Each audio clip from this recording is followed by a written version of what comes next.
Ladies and gentlemen, welcome back to Driven Wild. Today we are talking about Skipcart tried scamming me again. Here's what happened. Every gig worker eventually runs into a delivery that goes completely off the rails, not because it did anything wrong, but because the system itself fails you at the exact moment you need it the most. And that's exactly what happened the other day on Skipcart with an order from EZCater. And what made this so much worse is how Skipcart chose to handle this situation as it was unfolding and afterwards. So in this video, we are talking about what happened with this EZCater order on Skipcart, what they were saying versus how it actually is, and everything in between. But before we do that, let's go over a quick disclaimer. The content of this video does not contain, is never intended to be, legal, business, financial, tax, or health advice of any kind. This video is for entertainment purposes only. It is advised that you conduct your own research and consult qualified professionals before applying anything you find online. I also want to be clear that everything that we're going to be going over is very market to market and case by case. What applies to me in my market may not apply to you. So with that said, let's get started. My story. So I was picking up an order on Skipcart in the early morning for Brooklyn Water Bagel in Hollywood, Florida. And the pickup was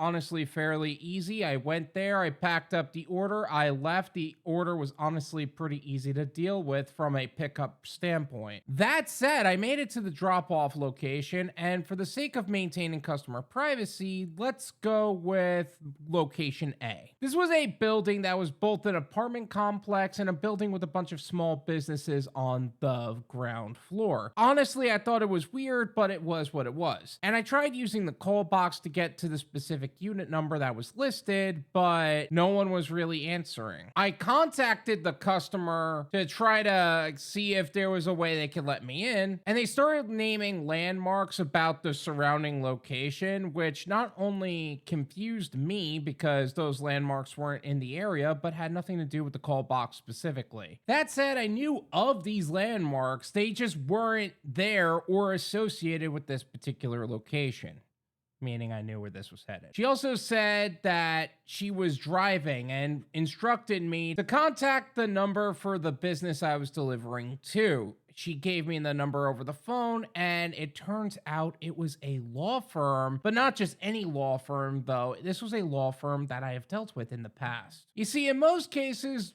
deliveries to a law firm is totally fine. I have no real problems with that. And at least they remain professional every time I work with them. But I have had one other problem with this law firm while delivering an EZCater order on Deliver That. You see, back before EZCater stopped allowing stacked orders and pickup times were kind of all over the place, they had me pick up an order that was set to 45 minutes before the drop-off time, and the drop-off location was 10 minutes away. And me going straight there would mean that I would drop it off much earlier than EZCater wanted. And while that was what Deliver That instructed, it was something that led to a violation on my Deliver That account because Deliver That system fucked up. They set the pickup and drop off times, and the customer ended up getting a partial refund for that order. That's not the fault of the driver nor the customer. Honestly, the customer deserved that refund because it was outside of their control, but that's also outside of the control of the driver as well. Now, it is 100% in the control of the customer because the customer gave me an address that was incorrect. I tried contacting the number that was given to me by the customer, and of course, no one wanted to answer. I tried contacting the customer via text because the number that the customer gave me was not answering. And I know that she said she was driving, but if I was going to fight this, I needed the documentation. I needed to be able to have the paperwork to back myself up. I asked if the address she gave me was correct, and she said no. She gave me the intended address. Let's go with location B. And this wasn't a very far distance, but it would require more time and energy to repack my car, drive all the way around because this is an area that is a little bit more congested, and actually get to the location in question. And Skipcart has earned a reputation for creating situations where a driver would have taken the extra mileage without confirmed compensation, and I was not going to simply let things go that easily. dealing with support. Now, before I go into this part, I would like to remind people that Skipcart support is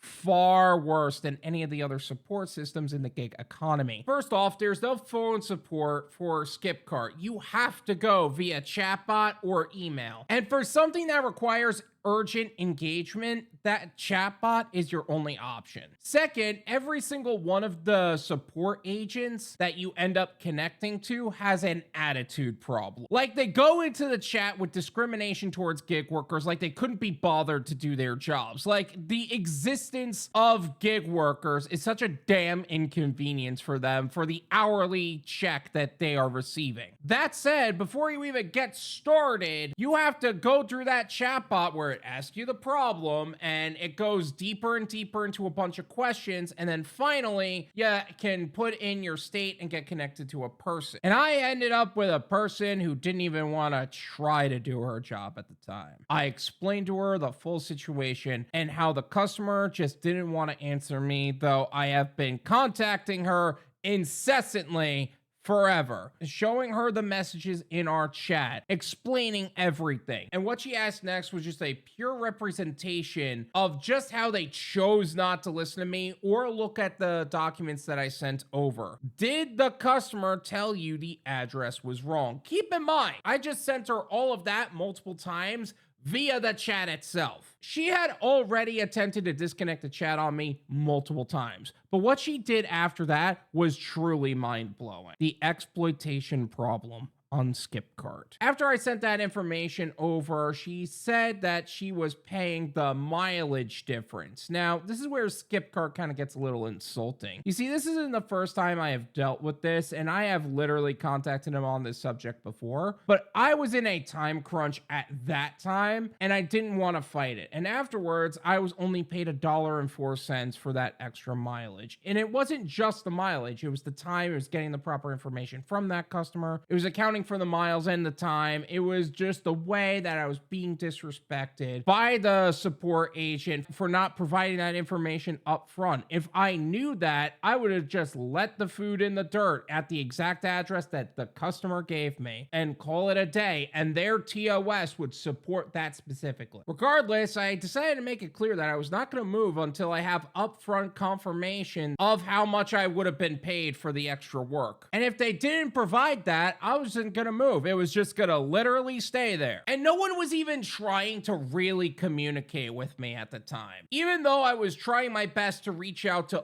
everyone. The customer, the business that I was supposed to deliver it to, the support agent, it was just crickets. They claimed they were, but my call logs proved otherwise. The support agent kept claiming that they will only be able to tell me that information and calculate it based on the mileage when I arrived to that new location. But I even sent my Google Maps information to them saying exactly how far away it was. And I love how she got condescending with it as well. Do you understand how this works? Which is funny because I have a deeper understanding of the gig economy than most, and instead of acknowledging the realities of what took place, she chose to be abusive and condescending. Also, I love how someone can become condescending when they cannot even spell. Yes, honey, I do know how this works. They kept doubling down, I kept calling them out, and I even made it clear that if they don't give me a real answer, I'm gonna report them to the Federal Trade Commission, the Better Business Bureau, and the Securities and Exchange Commission. And of course, they disconnected the chat on me again. At this point, it would have been the last time because the chatbot and Skipcart wouldn't let me through to a person. They just kept repeating the same things over and over again, which shows that instead of helping you in this situation, they could just wall you off. So what did I do? I left the order by the entryway of the building in the safest possible location. I emailed Skipcart, EZCater, and even the CEO of EZCater, Nihad Ramen, explaining the situation and how I did my best, even though Skipcart chose to fail the customer. EZCater chimed in. I later got a call from EZCater support after I made multiple emails at this point. I think this is the second set of emails that I sent out. And even though the food was left at the previous location, the call from EZCater was basically trying to ask if I would go back. And I made it very clear that I am so close to just suing somebody for the fraud that has taken place here. And they kind of just let it go. And looking back, I feel bad for the guy that called me because he was just trying to relay a message from the customer to fulfill the needs of the customer. In fact, he not only understood my position, he called back a second time asking about the drop-off location and where I left the food. I had emailed the drop-off information to support and made it clear that I was not going to be treated this way from the previous emails. But that said, they really need to look into how Skipcart is really not providing sufficient support, choosing to engage in unlawful business practices. Skipcart destroying evidence. As I'm writing this script, I went back into my Skipcart support chat just to verify certain verbiage instead of going through all of my photos, as well as other information about what took place. But it turns out they not only chose to treat me poorly, they decided to destroy the evidence of me trying to communicate with them. Not only that, they implanted messages that were just simply not there and had altered timestamps accordingly. They literally were trying to cover up their own crimes. And it's a good thing when I emailed EZCater and Skipcart with these screenshots while this was happening otherwise,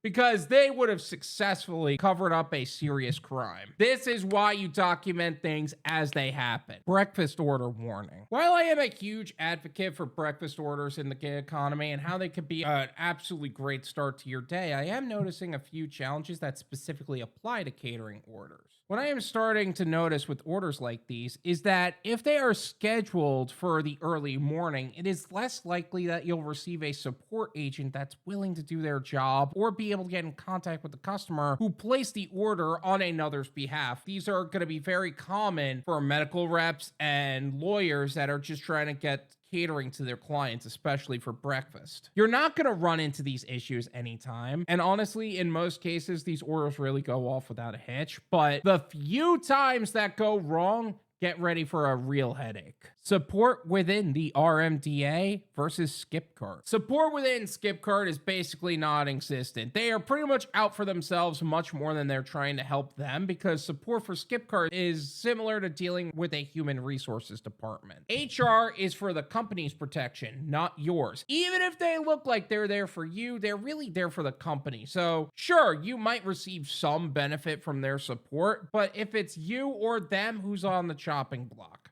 the idiot driver. The Restaurant Marketing and Delivery Association, or the RMDA, on the other hand, has a system in place that referred to as Falcon, which is a support team that works with any RMDA affiliated delivery service provider, or DSP. The benefit of working with the RMDA's DSPs is that they also have the answer to the entire organization and not simply EZCater. Yes, you will have the extra layer of support that is what Falcon provides, but you will also have the assurance that the contract with EZCater is with the RMDA and not with a singular DSP. And the RMDA as a whole has a standard to uphold in the organization towards EZCater and towards themselves, even though most people think it's EZCater on its own. There are more protections for you under DSPs on the EZCater platform within the RMDA. I just wanted to highlight that because that is a benefit that is probably going to be undervalued. Driver and customer communication problem on EZCater. Now, one of the issues that I am starting to notice with the EZCater platform is how some issues involving customers directly and customers that have no real means to get in touch with the driver working with them. Sure, a driver can contact the customer, but due to the nature of the customers on EZCater, a lot of the times those customers are unavailable and aren't the intended recipient, which means in order for a driver to get in touch with a customer about missing information information on a drop-off location, they have to hope that they can get in touch with the person who ordered it, and they know at least one of the finer details in that order, such as a suite number or a business name, that they didn't already include in instructions. And I know I have spent a lot of time on Google just looking up addresses or company names just to hope to find a suite number to work with. Not to mention, if a customer wants to get in touch with the driver, they have to contact EZCater, and EZCater has to get in touch with the driver. There is no contact flow from that direction, which is very different from that of DoorDash because they're using their own drivers, whereas EZCater is outsourcing to other DSPs. That's a very different dynamic that needs to be evaluated from all sides. The DSPs, EZCater,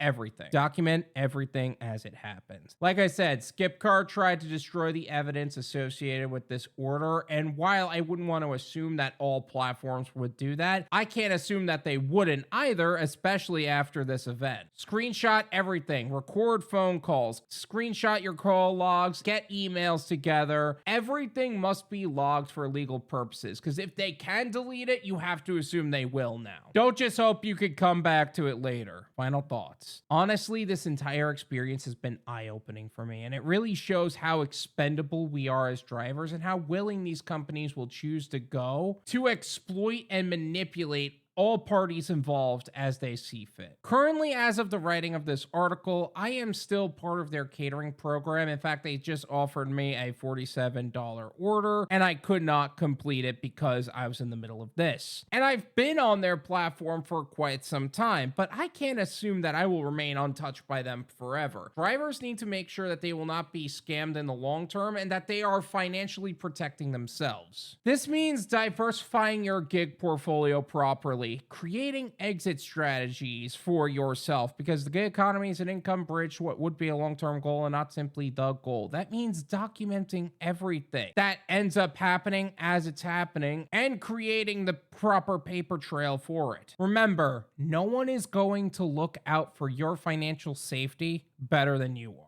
Guys, thank you so much for watching. I really appreciate it. Make sure to hit the like button, subscribe. Check out my website, drivenwild.com, if you would like to learn more about some of the services and gig platforms we have talked about in the past and are offering to gig workers today. And if you want to stay on the cutting edge of what's happening today and be in the know of what most people are talking about, make sure to check out our new channel, the Gone Wild Live Clips and Podcasts, where we take the live streams we hold on Thursdays at 9 p.m., cut them down to more digestible clips, and have them posted there. Also, check out my Patreon for more exclusive clips and full-length live stream replays and other membership perks for self-employed individuals who are growing this business. Once again, thank you guys so much for watching.